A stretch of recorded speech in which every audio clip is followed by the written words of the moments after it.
Ici Sylvie Bardier, votre animatrice de la série Mission Proche aidant.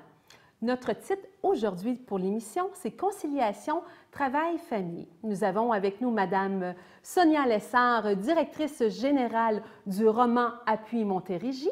Nous avons un spécialiste, Monsieur Alexandre Dumouchel, qui est le porte-parole de l'Ordre des conseillers en ressources humaines agréés. Bienvenue. Ça va bien? Très bien, merci. Merci d'être ici ce soir.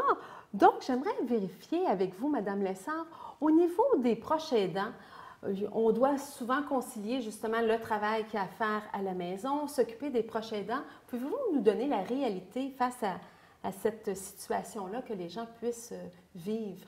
Bien, en fait, personne ne va remettre en cause la notion de courbe démographique. Tout le monde est très conscient qu'il y a de plus en plus de personnes âgées au Québec. On dit qu'il y a quand même, d'ici 2041, il y aura 30 de la population qui sera âgée de 65 ans et plus. Ce qui va faire en sorte que ces gens-là ne seront pas tous en excellente santé. Ils auront besoin d'une personne pour les accompagner dans leurs soins quotidiens. Ce qui fait en sorte que les gens, il y aura des proches aidants qui seront eux-mêmes sur le marché du travail parce que même aujourd'hui, il y a une grande majorité de proches aidants qui sont âgés de 45 ans qui sont activement impliqués sur le marché du travail, qui prennent soin d'une personne âgée en perte d'autonomie, mais qui aussi ont des responsabilités au niveau de leur famille, des enfants à la maison. Donc, c'est de concilier tout ça déjà qui est un défi assez important. Mais quand on parle de conciliation, souvent les gens qui sont au travail, on parle de présentéisme, puis on parle d'absentéisme aussi. Comment vous voyez ça? Bien, c'est un concept tout à fait intéressant parce que les gens sont présents au travail physiquement du moins, mais en même temps, ils sont tellement préoccupés par le fait qu'ils ont un proche qui en besoin à la maison, où tu dis, bon, qu'est-ce qui est en train de se passer à la maison? Est-ce qu'il s'est passé quelque chose? Est-ce qu'il y a eu un accident? Est-ce qu'il a mis le feu? Ou peu importe, où tu dis, bon, il y a des rendez-vous médicaux, il y a des rendez-vous à la pharmacie, il y a ci, il y a ça à faire. Donc, la présence au travail n'est pas optimale. Donc, les gens sont déchirés entre leurs responsabilités par rapport à leur employeur, mais leurs responsabilités comme proches aidants également. Parfait. Puis, M. Dumouchel, vous, qui êtes dans l'Ordre des conseillers en ressources humaines agréées, les employeurs, présentement, est-ce qu'ils ont justement des avantages pour les proches aidants? Est-ce qu'ils ont des règles présentement? Je dirais qu'au niveau des employeurs, on remarque qu'encore dans certains milieux, on a une approche antérieure qui est un peu d'y aller au cas par cas lorsque le besoin se fait sentir. Mais de plus en plus, on voit dans les milieux de travail québécois la mise en place de pratiques plus formelles, voire même de politiques. Parfois, ça va être je dirais dans des cas plus rares, des politiques qui vont être spécialement dédiées à la notion de proche aidant, mais on a tout de même également des politiques sur la conciliation travail-famille où souvent les proches aidants vont pouvoir se référer à ces politiques-là. Il va déjà y avoir des mesures qui vont leur être proposées pour parvenir justement à concilier, comme le disait Madame, les enjeux du travail professionnel et de la vie personnelle pour que lorsqu'on soit au travail, on soit en mesure d'y être à 100 et d'être pleinement efficace. Voilà. Est-ce qu'il y a des nouveautés, vous pensez, pour mettre dans les règlements? Parce que souvent, dans les entreprises, ici au Québec, il va y avoir des gestions de temps pour, justement, pour les liens familiaux et tout ça. Mais pour les proches aidants, est-ce qu'il va y avoir un règlement à ce niveau-là? Pour ce qui est de la réglementation, donc les aspects légaux, si tel est le cas, il y a déjà quelques notions qui existent actuellement, principalement dans la loi sur les normes du travail qui permet aux proches aidants de dégager du temps à des fins personnelles, donc de s'absenter, que ce soit, il y a toute une série de mesures, là, je pense à trois éléments plus précisément, où on peut s'absenter quelques jours à l'occasion, ça peut être une période de 3 mois, voire même jusqu'à 2 ans, dans le cas d'un enfant gravement malade, par exemple. Mais pour ce qui est d'aller au-delà de ça dans la législation, il n'y a pas de projet sur la table, mais toutefois, il y a une volonté dans le milieu de travail, puisque, comme on disait avec la démographie, ça devient un enjeu qui touche de plus en plus de gens. Il y a le vieillissement de la population, il y a également les familles qui sont plus petites, donc sur chacun des travailleurs, il y a une responsabilité beaucoup plus grande qui tend à accroître même avec les années qui vont venir. Donc à ce niveau-là, il y a une volonté issue même des organisations de devoir concilier la vie de leur employé, ne serait-ce que pour les retenir, puisqu'en même temps, il y a pénurie de main-d'œuvre à l'approche. Donc, à ce moment-là, ça devient une nécessité tant pour les travailleurs que pour les organisations afin de conserver une marque employeur favorable auprès de ses employés. Est-ce que je peux me permettre, est-ce que les employés qui sont dans le rôle de proche aidant auraient avantage à aller voir leur employeur puis leur expliquer leur situation? Puis est-ce que vous pensez qu'il y aurait une ouverture à avoir certains aménagements pour faciliter la vie du proche aidant? Une chose est certaine, c'est que si on ne fait pas ce premier pas-là, de le mentionner, il y a très peu de chances qu'il y ait une ouverture si l'employeur, les collègues ignorent la situation. Donc, de prendre cette initiative-là, c'est assurément la seule façon d'avoir une ouverture. Et je crois qu'à partir du moment où on voit dans les milieux de travail les travailleurs qui présentent les situations, et la bonne approche, c'est vraiment en tant que, si je peux avoir ce qu'on demande parfois en tant que proche aidant, comment on peut aller voir son employeur si on a une situation, mais c'est souvent d'être bien préparé et d'être en mesure de bien expliquer quelle est la situation que l'on vit, mais également être en mesure de se référer. Est-ce que mon entreprise est plutôt du type cas par cas? Si oui, est-ce qu'il y a des précédents? S'il y a une politique qui est bien établie, bien, est-ce qu'il y a des choses qui s'appliquent à moi déjà?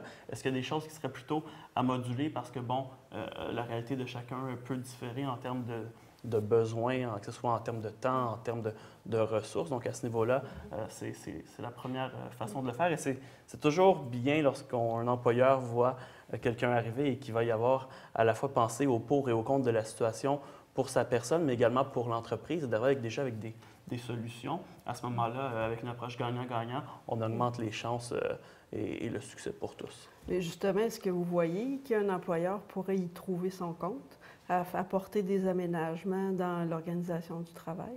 Bien, au niveau de la situation des proches aidants, on peut également l'assimiler à la notion de la conciliation de travail-famille au sens plus large. Et à ce niveau-là, les études, bon, les entreprises, il y a des cas qui existent, c'est documenté qu'il y a des gains pour les organisations, que ce soit, comme on parlait tout à l'heure, de l'absentéisme, le présentéisme. Donc, on se trouve à avoir une main-d'œuvre qui est là, et lorsqu'elle est là, elle est plus adéquate au travail parce qu'on lui a permis de régler les problèmes personnels à l'extérieur. C'est sûr, le temps que la personne est libérée, donc quand elle revient, elle est plus productive, veut pas, parce que là, maintenant, elle a consacré du temps pour la maison.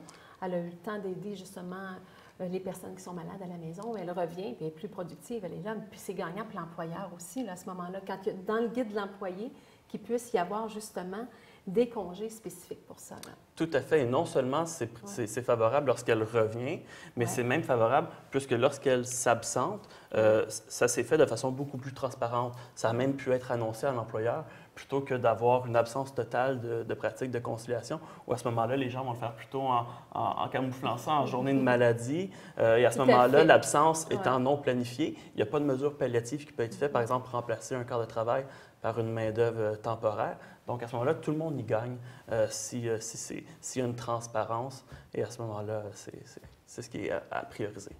C'est sûr et certain. Et au niveau du roman Appui, l'organisme, qu'est-ce que vous suggérez justement dans la conciliation travail-famille? Est-ce qu'il y a des éléments que vous pouvez nous donner, des trucs? Bien, en fait, on essaye de documenter un peu s'il y a des expériences qui sont réalisées sur le terrain. Je sais qu'il y a des organisations où il y a les employés qui ont un rôle de proche aidant, ont une entente avec d'autres employés pour le temps où, par exemple, si vous êtes une proche aidante, vous avez rendez-vous avec votre parent à l'hôpital, bien, vous savez que mardi après-midi, bien, moi, comme collègue, je pourrais vous offrir de faire des heures à votre place. C'est une bonne idée, la combinaison, dans le fond, d'échanges de congés. Il s'agit d'avoir l'ouverture d'esprit, puis de laisser place à l'imagination. Puis souvent, les gens sont très créatifs quand il s'agit de trouver des solutions. Puis c'est aussi d'accompagner les proches aidants dans leur démarche pour aller voir l'employeur. Des fois, c'est quelque chose qui se prépare effectivement, d'arriver avec des arguments, dire, bon, écoutez, moi, mon rôle est ceci, cela, et j'ai telle contrainte, mais je peux faire en sorte qu'il y ait moins d'impact sur l'organisation. Dans le fond, on peut aménager, justement, en parlant avec son employeur, d'aménager son horaire de travail. Je peux rentrer un peu plus tôt, terminer un peu plus tard. Je peux échanger aussi, comme vous disiez, Mme Lessard, avec ma collègue, des banques de temps aussi. C'est ça. Qu'est-ce que vous en pensez, vous, M. Dumouchel? Tout à fait. Ça fait partie des pratiques de gestion en matière de conciliation qui sont parmi les plus fréquentes, notamment quand on parle de l'horaire flexible. Le fait de pouvoir échanger, bon, si l'organisation le permet et que ça n'a pas de contraintes, c'est une autre pratique qui peut être mise en place. Il y a également la notion du télétravail. Ça, c'est très à la mode, le télétravail. Très à la mode, de plus en plus, on le voit, et ça a un impact positif. Et l'ensemble de ces mesures-là, qui sont des mesures qui tournent beaucoup au niveau du temps, donc l'aménagement du temps de travail. Et lorsqu'on a fait au préalable la donnée démographique, on disait que c'est un phénomène qui est en croissance et qu'on sait, selon les dernières études de Statistique Canada, qui nous disaient qu'un travailleur sur 5 qui est proche aidant se doit de revoir l'organisation de son temps de travail. Et toutes ces mesures-là sont d'une grande aide pour eux.